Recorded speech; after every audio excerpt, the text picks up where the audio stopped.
Good morning, everybody. I'm Louis Lehot. I'm the founder of L2 Counsel, and I am thrilled to be joined by another group of rock star lawyers to tell us about privacy, data, and privacy notifications. And I'd like everybody to quickly introduce themselves, starting with my good friend and partner, Catherine Zhu. Catherine? Everyone, my name is Catherine. I work very closely with Louis on commercial transactions and data privacy matters for high growth companies. I'm the founder of Calico Law PC, which is a boutique law practice that specializes in commercial transactions and data privacy. And yeah, I'm looking forward to what is hopefully an enlightening panel today. Scott, you're up. Scott, you're on mute. There you go. Thanks, Louis. Thanks, Louis. It's really a privilege to be here, and with this with this group of panel that you've put together, it's fantastic. I think to introduce myself, Scott Shipman, General Counsel and Executive Leader for startups, going all the way back to some of the early days of eBay. Look forward to helping moderate today. Hey, thank you, Scott. Marcus? Sure, Marcus Morisette. I'm currently the Chief Privacy Counsel at Argo Group Insurance, many of which probably have never heard of, but we're a large specialty insurance company, global. Previous lives, I was Scott's predecessor at eBay, Chief Privacy Officer at eBay, and have worked in the privacy and information security field for too long that I would actually care to admit out loud. Ian, you're up. Sure, thank you. My name is Ian Lipner. I'm a Senior Vice President with Levick. We handle some of the world's most complex and most high-profile matters on the public relations and communications side. I've spent about 25 years working in PR and specifically focusing on technology around cybersecurity, and now helping companies deal with cybersecurity and privacy matters. Thank you very much, Ian, and thanks everybody for joining. And before I hand this over to my friends, a short disclaimer that this is attorney advertising and we're not your lawyers. This is not legal advice, blah, blah, blah. But as we get started, just to put our discussion in context, we as corporate lawyers who kind of quarterback the general outside corporate counsel function for startups, we're often asked about terms of use and data privacy and what data is being collected and how to architect it. And what we're learning is that we really have to architect our data and privacy strategy from the get-go. And so I've asked Scott Shipman and Catherine and Marcus and Ian to lead this discussion as they're really the experts and talk about it from the perspective of a new startup at formation and what you should be thinking about, maybe a mid to late stage private company and how that they need to pivot whatever they were doing at startup to kind of catch up to where they're at that moment. And then finally, as you approach an exit, whether it's an IPO or an M&A sale, how you should be getting your company ready for sale and thinking about data privacy. So with that, I'm going to try and drive the slides, hand it over to Scott. Scott, please feel free to direct me. I'm not Vanna White, but I'm pretty good with the mouse. And for everybody listening, please feel free to use the Q&A feature. If the question is directly pertinent to what we're talking about at the time, I will try and interrupt the panelists and jump in and ask your question right then. And then if it's not, we're gonna reserve 5 to 10 minutes at the end to go through all of those questions. So with that, I'm gonna hand it over to my good friend Scott Shipman. Scott. Thanks, Louis. I think you framed that well, and many of us have experience working in multiple sizes of organizations. As a general counsel, often what I've seen in small companies as small as 50, 60, mid-size, maybe 1,000 people, and ultimately even large organizations with 40 or up to 200,000 people, is that the privacy is really a spectrum, right? We've joked about is the word compliance appropriate? Are we building a program? What is this thing that we're talking about, privacy? It's in the headlines, but what is it? And as a startup founder or someone involved at the early stages of a company, that privacy focus is necessarily going to be different than at a mid-stage or at a later stage growth company. The amount of time, energy, effort, budget that you can afford at an early stage versus mid and late is going to vary, and your amount of risk is going to vary. Other key elements, vertical areas that will drive your decision and some of your thinking, as we hear from Marcus, Catherine, and Ian, are, am I in a regulated area? Do I have health data? Do I have financial data? Your risk level is going to go up. Therefore, you may need to do more than what they're talking about, or bump up to a more formal or the next stage in doing more. Another vertical area that you should be in the back of your head for thinking is, what is the publicity? What is the spectrum of attention that my company receives? Am I very early in stealth, in which case my risk levels may be lower? Am I an app that 200 million people have downloaded, in which case my risk levels are going to be higher? And so, these are just a couple lenses with which, as you hear from the panel today, that you will want to level set your activities based on your company, your technology, the type of data, the risk, the publicity that your company faces. And they're going to do a good job at mapping out kind of in these three tiers, the seed or idea stage of a startup, the proving ground or the A/B round stage of a startup, and the executing for revenue or an IPO or an exit or just operational efficiency stages. Those three stages are what they'll tease out how, with Catherine, how notices and disclosures may change or evolve and why you need them. And with Marcus, it's more than just a notice on your website or a notice on your product. You need to have a foundation of an operational privacy and data program behind that, lest you've created more risk by just creating a notice. And then lastly, with Ian, focusing on some of the cautionary tales as a way to say that, which is, what happens if I don't get the privacy component right, or if I don't get the security or the cyber component right? How wrong can things get? Which oftentimes is helpful when we're positioning, how much money am I going to spend, or how much time am I going to spend on a privacy program? Oftentimes, as the general counsel working with startups and the leadership team, the question, we don't have any incremental money, and this is not revenue generating. So we need to balance how much effort we can put against this versus all of the other things that we're trying to accomplish in getting our idea off the ground. And so that's the framework for what we'll be talking about. And my thought is that we'll let each, Catherine, Marcus, and Ian jump into their topic a bit, and we'll moderate, and Louis will moderate for some questions as they may be timely in those topics.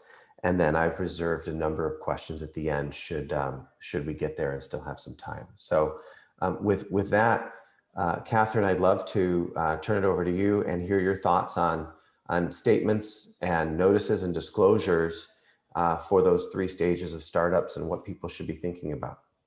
Yeah, absolutely. Thanks, Scott. So, right, as Scott mentioned, I will be giving an overview of required privacy notices and privacy disclosures.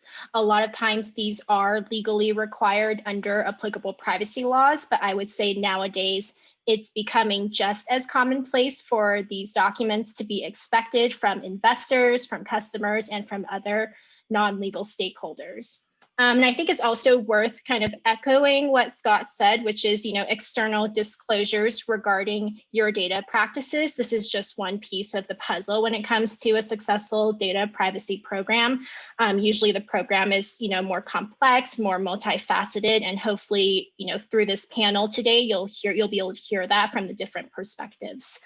That being said, external documentation and notices, this is a very important piece of data privacy I like to call it curb appeal data privacy, because really when anybody is looking from the outside into your business, whether it's a regulator, whether it's a customer, whether it's an investor, a lot of times if they have questions about privacy, these external documents will be the first place that they look. So why don't we start at, establishing as a baseline what is when is a privacy notice or a privacy statement required. And this is required whenever you have a commercial website or online service that collects any personally identifiable information. So most businesses these days will be required to have a privacy notice. And I also just said a word called personally identifiable information. This is really a key concept in data privacy.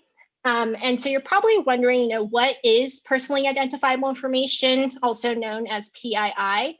PII is anything that can be used to identify a natural person or can be reasonably associated with a natural person. And so it includes obvious identifiers such as name, email, phone number, address. These are all very obvious identifiers.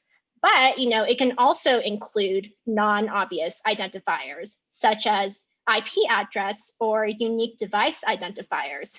It can also include when two pieces of non-identifiable information are in combination able to identify an individual. So an example of this would be if I had, someone's first name, let's say it's John, and I know the place that he works, like company A. So by themselves, the name John, that's like a very common name. That's not identifiable. Company X, probably like tons of people work there. I wouldn't, that's not really identifiable either. But together, if there's only one John that works at company X, those two pieces of information together would be considered PII. So for most companies, if you have an online presence or you're doing business online, which is the vast majority of businesses these days, you will encounter PII fairly early on, almost out of the gate. However, the disclosures and notices that you're providing is going to look a little bit different as you progress through the stages of growth. And this is inversely correlated with your risk tolerance, right? So as you get bigger, your risk tolerance decreases, and usually the amount of disclosures that you're making, the notices that you're giving, the granularity, this is all going to increase. So now I'm going to go through the kind of 3 stages in the framework that Louis and Scott has outlined. The early stage where you're angel seed stage company, the mid stage where you're series A/B type company, and then finally the late stage where you're a bigger pre-IPO company. So starting at the very early stage, in addition to figuring out what PII you're collecting, the important question here is to really identify if and what privacy regulations apply to your business.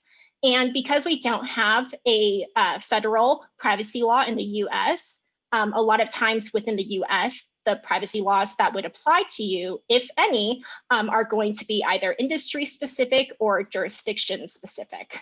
Now, normally, if you're a US-based company, for example, like an enterprise SaaS company, you're not operating in any, particularly regulated industry or space, and you don't have operations in Europe, you're just starting really small in the US. A lot of times what you'll need in those situations is just a basic privacy notice at this early kind of angel seed stage.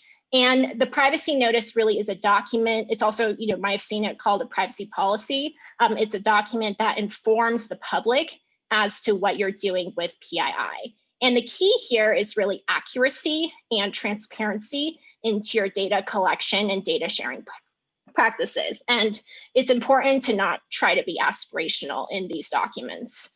Now, if you're in a regulated space, so for example, if you're in the healthcare space, you're a covered entity under HIPAA, or you're in fintech, you might fall under the Gramm-Leach-Bliley Act, or if you're operating in Europe, you might be subject to their data protection regulation, the GDPR, which came out in 2018. In those instances, even though you are, and you might be early on, there's going to be an additional regulatory layer that applies to you. And a lot of times that regulation is going to stipulate additional disclosures that you're required to make. So if that is the case, then you're going to need to be a little bit more scrutinizing with regards to your privacy notice, even at this early stage. Moving on to the mid stage. So, you're growing, the business is scaling, you're now a Series A to B company. At this stage, it really becomes more about not just having this basic privacy notice, but really engaging in a strategic analysis about how to frame your data collection and data sharing practices per the regulations that you're subject to. And so, for example, in this mid stage, a lot of companies will become subject to the California Consumer Protection Act, which went into effect earlier this year. The CCPA doesn't apply to very small companies, but most companies will cross this threshold, usually around this mid-stage point, and it gives California residents specific rights to their data. And the CCPA also requires that a company has to disclose these rights and how to exercise them in their privacy notice or their privacy policy. Now, just to show you why the strategic analysis is important here is that there are certain exemptions under CCPA. So for example, if you're in a regulated industry and the data that you're collecting is subject to HIPAA or GLBA or COPPA or something like that, that data actually isn't subject to CCPA. There's also other exemptions that you can avail yourself of based on your data collection and data sharing practices. And so really at this mid stage, it's important, and it becomes a lot about navigating the specific privacy regulatory framework that's applicable to your business and optimizing your external disclosures and documentations specifically from that risk mitigation standpoint, especially as it relates to regulatory risk. Now, one example of how folks are doing this is in the advertising e-commerce space. So the CCPA, with this increased regulatory oversight, ad retargeting and use of retargeting cookies has kind of come under scrutiny. And one exemption under CCPA is a consent exemption. So you might have noticed recently that a lot of e-commerce websites you're visiting now are all starting to use cookie banners. And that really is in response to regulations such as the CCPA, and it's a strategic disclosure that these companies are making to show that they're getting consent so that they can reduce their risk exposure on the privacy law front. So now moving on to the last stage here, which is the late stage. This is when you're a bigger company, you might be pre-IPO. The stakes are much higher at this stage, right? You're more high profile in the public, you're more noticeable to regulators, so it increases the likelihood that a regulator would come after you. If something bad happens, you have the data of more people would be impacted if there's a data breach, so the stakes are also much higher. And at this stage, a lot of times the disclosures and the external notices will become a lot more detailed and a lot more granular. So instead of having, one privacy notice, you might have a privacy notice for different stakeholders. Like you might have a privacy notice for job candidates, for employees, for end users, for customers, for vendors. And it can be, very detailed. And I think at this stage is also where you really start to see the limits of what you can do with disclosures, because at this point you already probably have your strategic, privacy risk mitigation framework set, and there's only so much you can disclose, right? You can disclose everything that you're doing and you can make those as good as possible. But I think at this stage is when you really see those limits, and you can have the best disclosures, but if there's a data breach, something bad happens and you don't have the internal programs to prevent that from happening, then that's, you're going to be hugely exposed from a risk standpoint. Catherine, maybe a question. You were talking about the different types of data and personally identifiable information or personally identifiable data. I know a number of companies struggle with the concept of IP address or unique identifiers, even if those are just a hash, not a name. What are your thoughts on how in that spectrum of startup stages, how should companies think about that? What are your thoughts? I would say from a regulatory standpoint, that is considered PII. So, as it relates to disclosures, even though, obviously having someone's IP address is not the same as having their name and address, physical address, you would still need to talk and, be transparent about what you're doing with that information. I think from an internal standpoint, it's reasonable and practical to treat that data as lower risk than someone's social security number. And I think it at the very early stage without kind of more solid and extensive programs in place, really doing that common sense risk assessment internally, I think that's going to be key when it comes to all of this falls under the regulatory definition of PII, but what do I really do with it in practice? Yeah, no, that's helpful. I think one of the things that I've also seen companies do is really ask, and this maybe a bit of a segue once you're finished, but really ask, how long do we need data that might be questionable, right? And do we need it for a long period of time? And if we don't, well, then maybe it's just easier to not have it. But please finish before we segue over to Marcus. Yeah, so that was actually it. My segue was going to be, the late stage really shows the limits of what external disclosures can do, and you really start to see the importance of internal programs at that point, which I know is something that Marcus is going to share about. Fantastic, thank you, Catherine. So Marcus, we've created our privacy statement. We've got a cookie disclosure or a cookie banner. And we're going to evolve our statement as we mature as a company. And we're going to make sure that it's accurate, not puffery or aspirational, I think, as Catherine said. I really like that. A lot of times companies want to look good, but it isn't actually what they do. And it's more important to be truthful. But so now I've created this attention with this privacy notice that I need. But I really don't have a lot of money, particularly at the seed stage, to hire a chief privacy officer. How do I start to think about the program behind the notice and the disclosures as I move forward through the stages of growth? Yeah, well, I think it starts with, knowing what you are and what you aren't. Your business model. Are you a service provider? Are you not a service provider? So, in privacy, you really have three obligations. You might be directly collect customer information if you're a B2C company. You have HR data to always worry about, but that's higher order thinking. And then you might be a service provider. Other companies might use your product in ways that trigger privacy controls. So you need to know who you are and what your program covers. In terms of that early stage, you've got a user privacy notice or a privacy statement up front. Your goal of your program is to cover your fundamentals, your high risk areas. Can you meet operationally the commitments you've made either by choice or by force in your privacy statement? So, data subject rights or accurate, retention obligations, whatever commitments you've made in that forward-facing notice, you really have to make sure you have at least a semblance of a program. So it starts with the fundamentals, the basics. Really, the hierarchy of needs.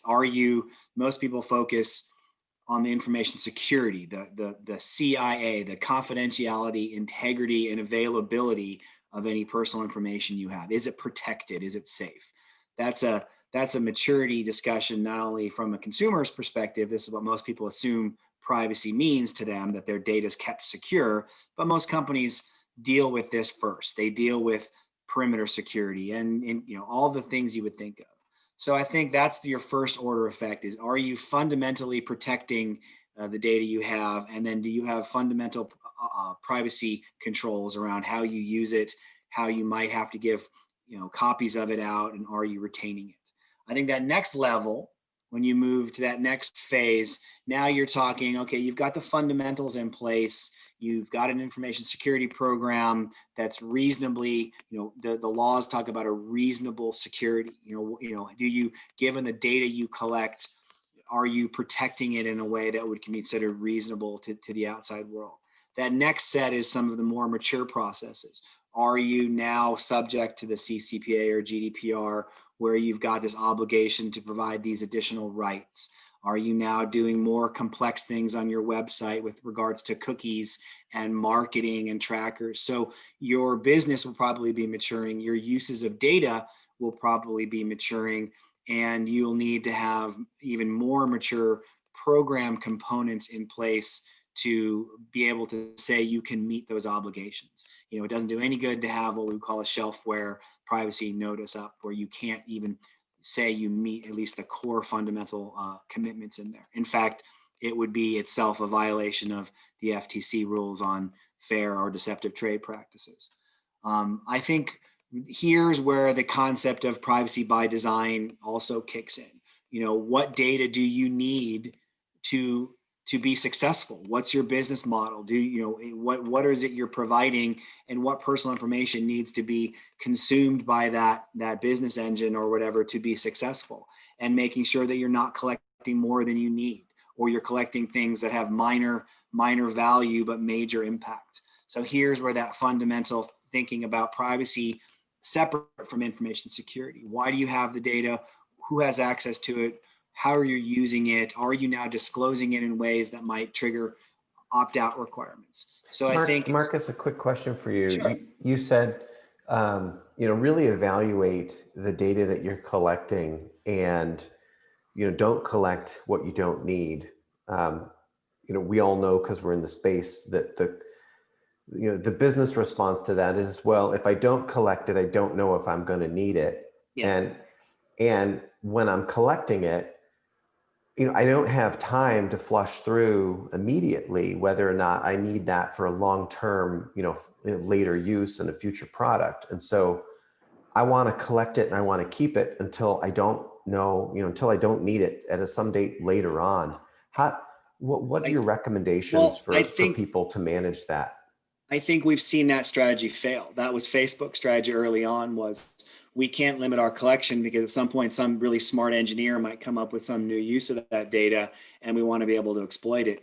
I think those days are past. I think with California CCPA, with CPRA, the new law that's coming past the California law, I think the days of collect it and we'll find a use for it later are probably done. And it's not good business. It's not good from a IT perspective, from a COBIT perspective. That means more storage and more expense there. So I think the pushback there is on strategy, making sure that you're aligning your business strategy with a data strategy.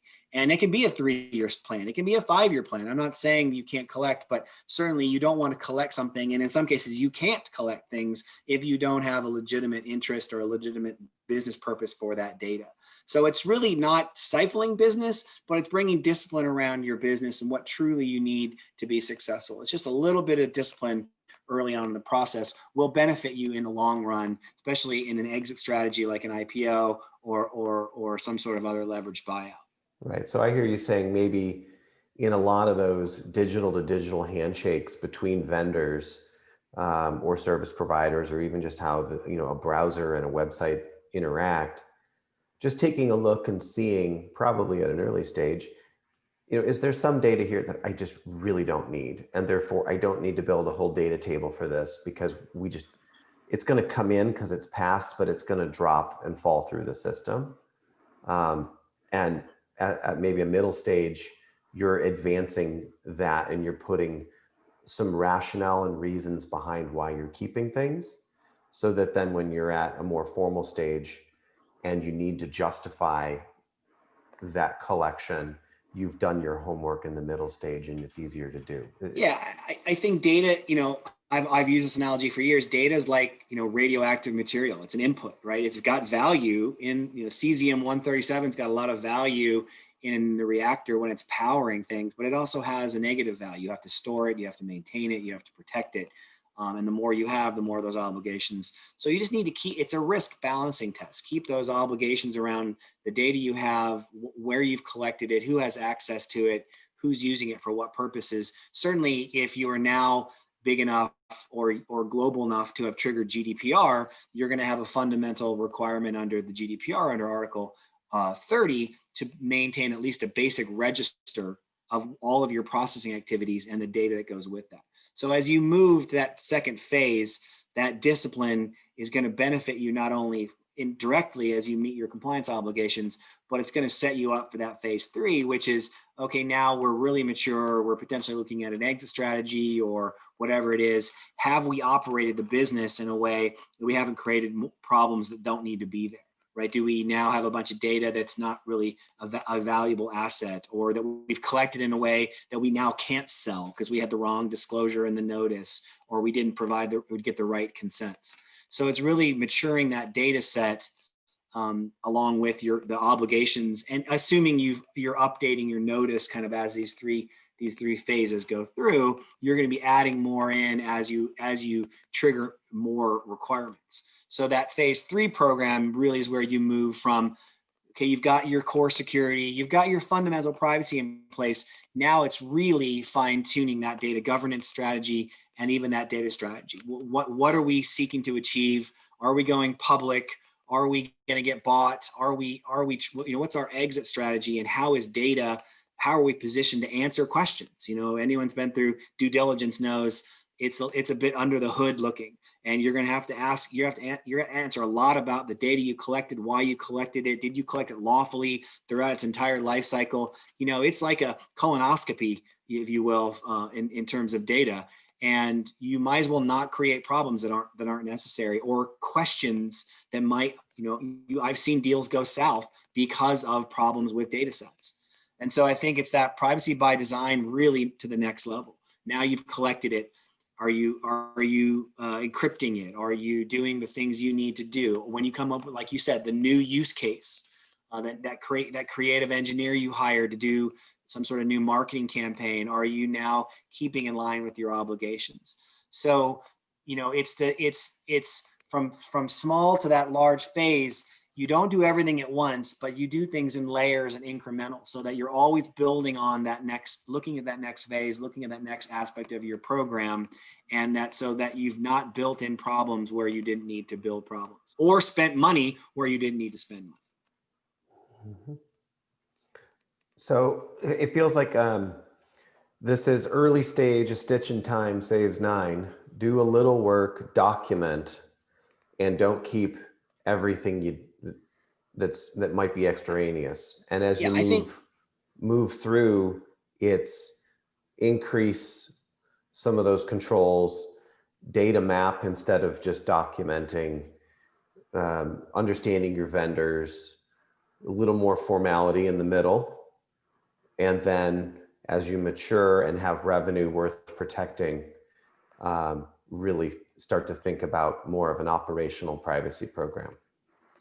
You want to avoid creating debt, like you would avoid creating tech debt. You want to avoid, privacy and security debt, where you get to that end stage and you turn around, and now in order to execute that strategy that the CEO wants, you have to now spend a bunch of money to clean up data sets or implement things that you need to implement. Whereas if you've done it incrementally all along, it would have been much easier pills to swallow all along, as opposed to that big horse pill at the end. Super helpful. Thank you, Marcus. Ian, I think even as I was listening to Marcus, I was hearing areas where a practice could fall off a cliff, or where I could get into trouble. And we just had a question in Q&A on cyber insurance, and whether, when is the right time to buy cyber insurance. And I think that, in conjunction with the statement and notices as we're communicating to our customers or our business customers that, this is how we treat data, and then we have a program behind it to support it.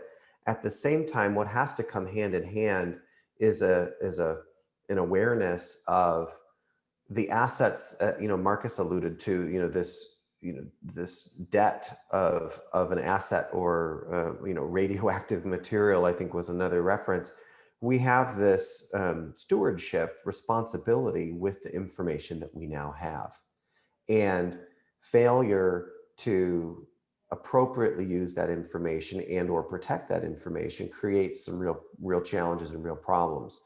The question specific with insurance, I answered by saying, if I had to invest in security infrastructure or insurance, I would invest in security infrastructure, or an IT person that has, if it's early stage, an IT person that has some security background so that they can begin to protect our environments.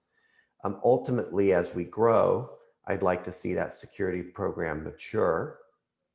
And at some point when there's a business and revenue really worth protecting is when I would start to consider my insurance options. Now, insurance is cash outlay without any investment in the business. And so in many ways, that's really the suspenders on the belt, right? The belt is to keep the pants up, and that's your security program, whether it's software or a vendor or people. And insurance is then going to, support that additionally.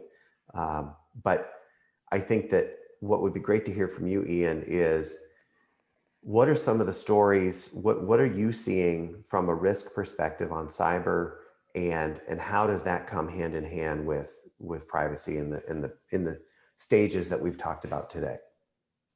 Yeah, absolutely. I think you got to kind of think about it as you have, as you've described, as it's all about what kind of risk are you taking on, and what are you aiming to do?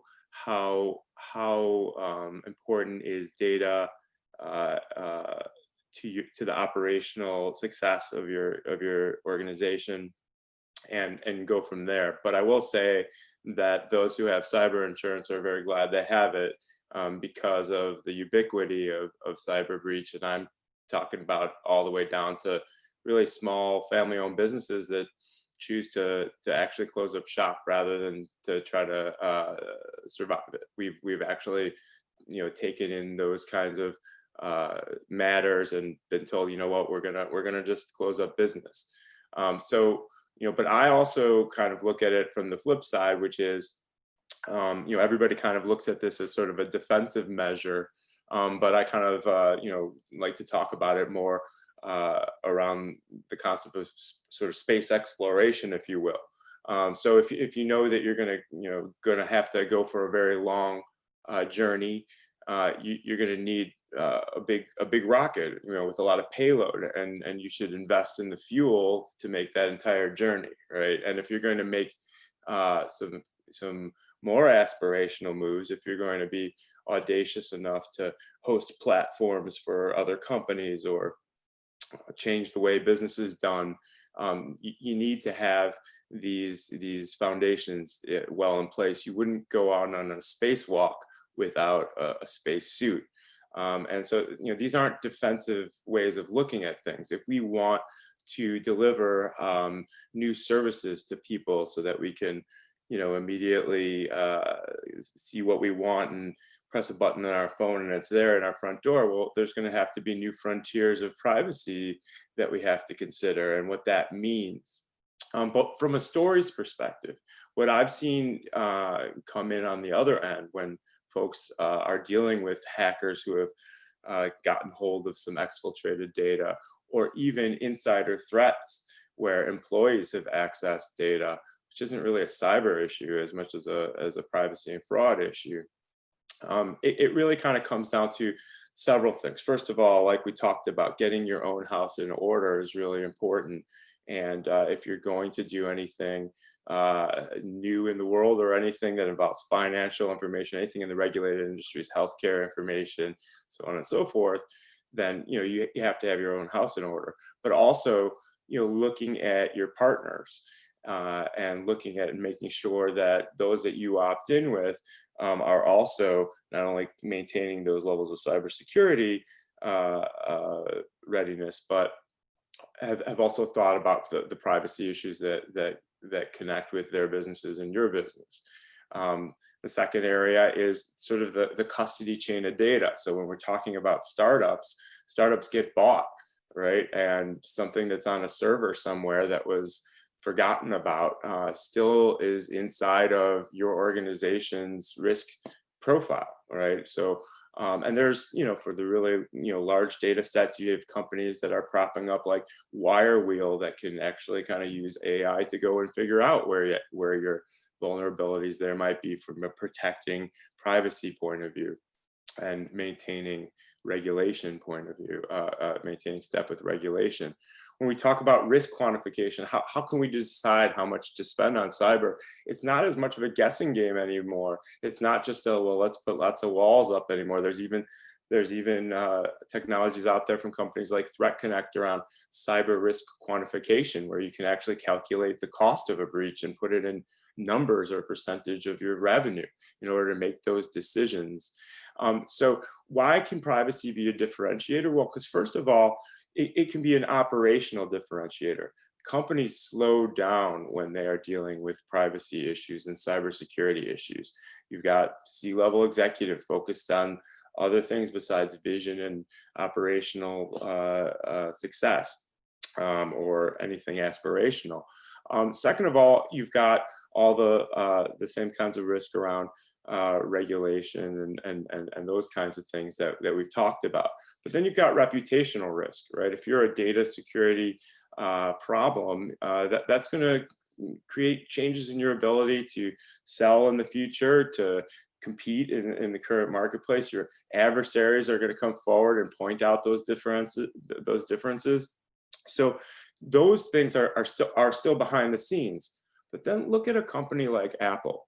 Apple has made privacy a key differentiator, almost made it a luxury product, right? They've been successful because they've been able to take that payload and carry along all that responsibility with, really good communications about what their differentiator is, keeping an open dialogue around privacy and putting it at the center and kind of challenging their peers to maintain the same levels. Privacy as a differentiator can extend into a lot of things as we look into organizations that are more service oriented, as we ask for more convenience, and convenience becomes more and more table stakes. Privacy is going to be the thing that makes me as a consumer or even as a business to business operator prefer one brand over the other. Ian, thanks for that. And this is Louis Lehot jumping back in. And I wanted to kind of thank the panelists for really helping us synthesize what I think are the takeaways here. And that's that privacy needs to be designed into your product roadmap from the beginning. And that's what happens at formation stage. And here at L2 Counsel, we've got great lawyers like Catherine that help companies do that. But on the inside, you've got really great thought leaders like Scott Shipman and Marcus, who help companies do that from the inside and help lead them. But as you go along the road and you get to Series B and C and you're into hyper growth and scale mode and you're thinking about your customers on a global basis, no longer within the United States, you've got more and more things to think about, like the China Data Protection Initiative and regulation and GDPR, et cetera. And then as you approach exit, you've got to really identify the risks and cabin those risks so that the public markets or a potential buyer doesn't give you a haircut on your price.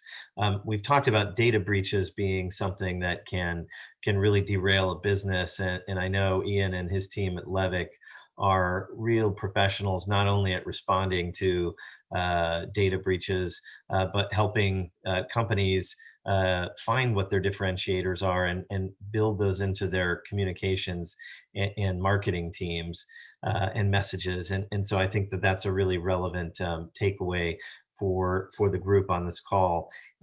Scott, I'd love for you to provide any other wrap-up thoughts, and then I think we should hit the Q&A. It looks like we've got a bunch that you've answered and a bunch that are open. And if anybody has questions, I think we've got another 7 minutes or so.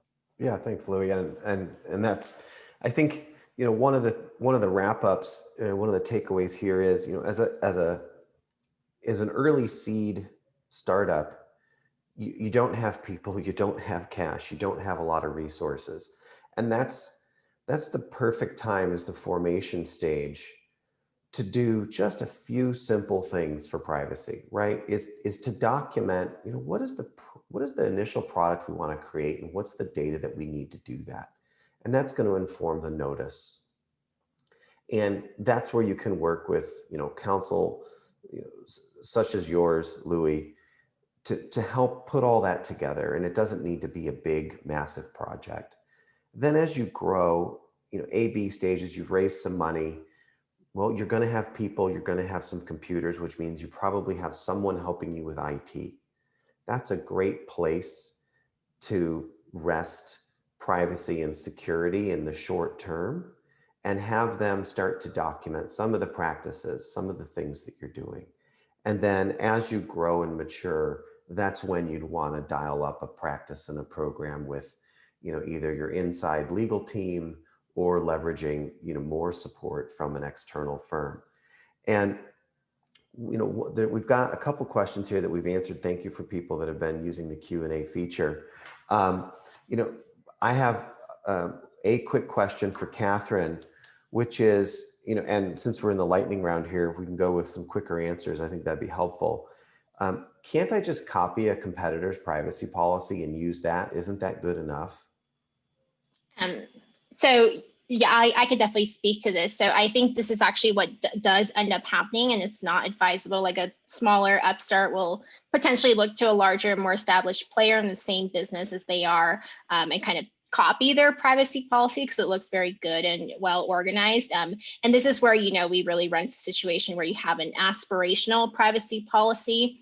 And this is, problematic for many reasons, but it really does leave you exposed from a regulatory enforcement standpoint because they're, outside of the, in most cases, especially at the very early stage, there's not really a requirement that you meet some aspirational standard unless you're in a regulated space or there's a jurisdiction specific issue.